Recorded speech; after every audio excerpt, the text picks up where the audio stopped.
Hello, everyone, and welcome to our segment, I Want to Cut Off My Toe. I'm your host, Jessica Krauser, and I'm here with my co-host, Brian Baker. Hello. I am excited for today's segment because it deals with one of my main symptoms, which is dystonia in my right foot, my right toes.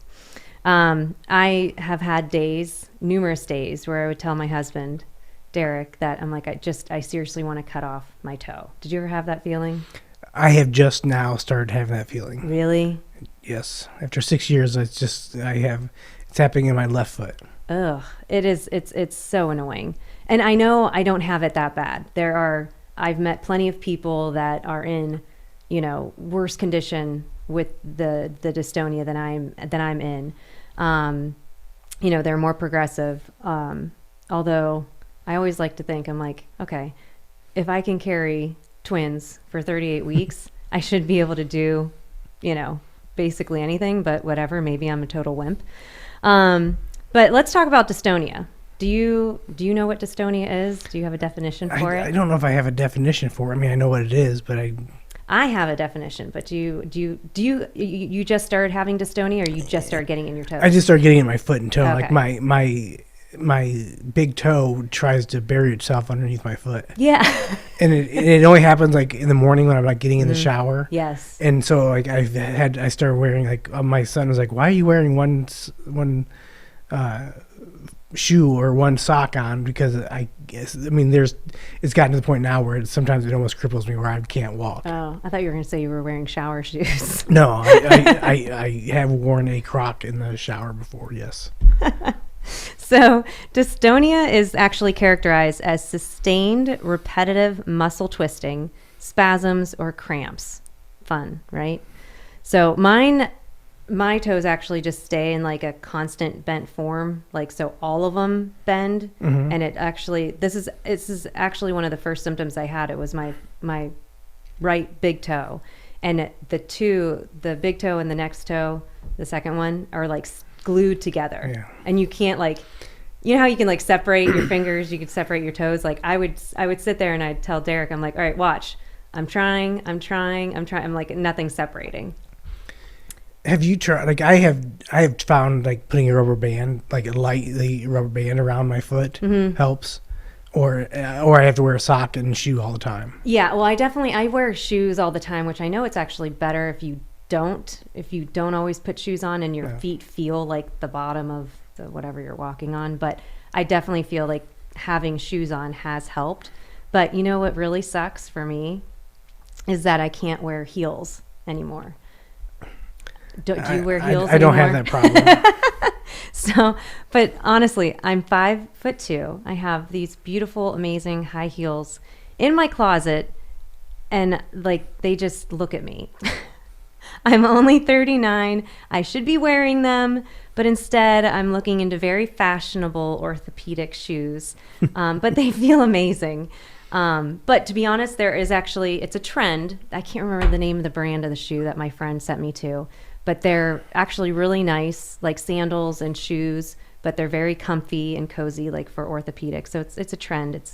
It's kind of like, the mom jean was nice. It's now a trend. People have high jeans. It's kind of the same thing, right?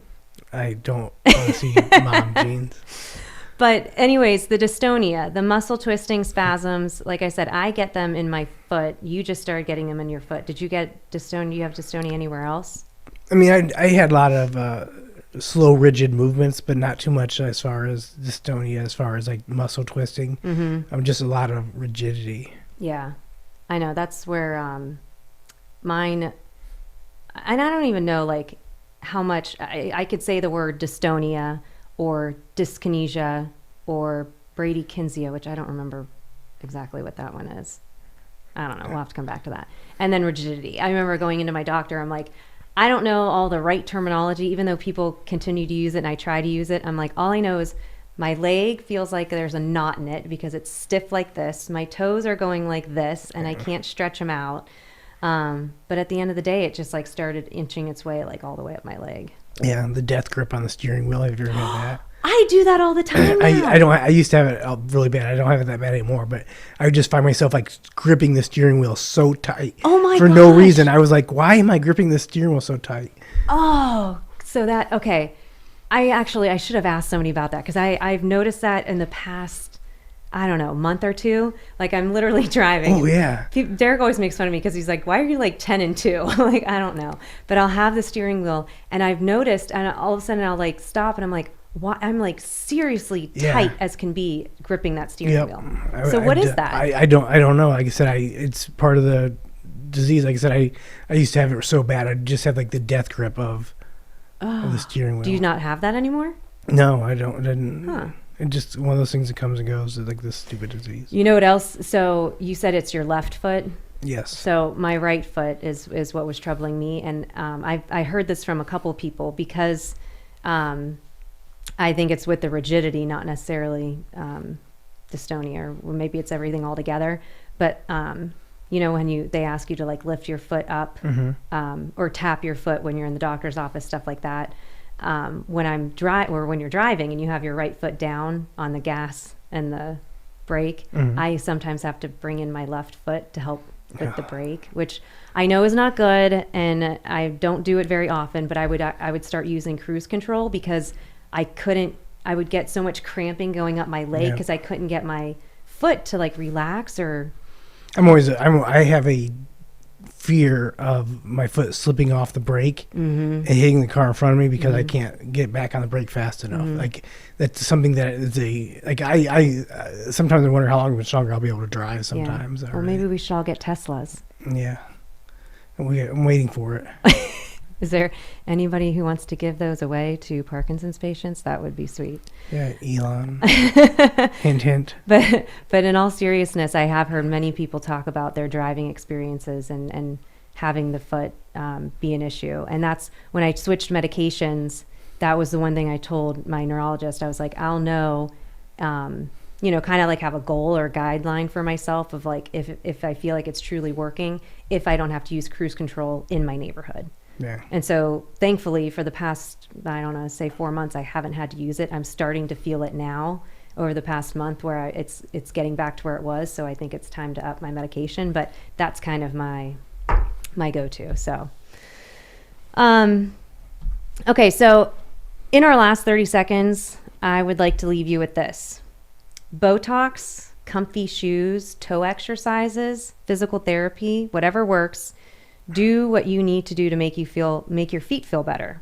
But you do you. Take breaks when you need it. Sit and rest to give your feet a break. Exercise your toes and feet and continue to talk to your doctor. This is a problem that will not go away, so you choose how to handle the pain. Thanks for tuning in. While a lot of us have to put our high heels on the shelf for good. Sorry, Brian. Yeah. Enjoy your comfy shoes and take a minute to feel sorry for those that have to or want to wear heels for fun. Even though they look cute, they're a bitch to wear.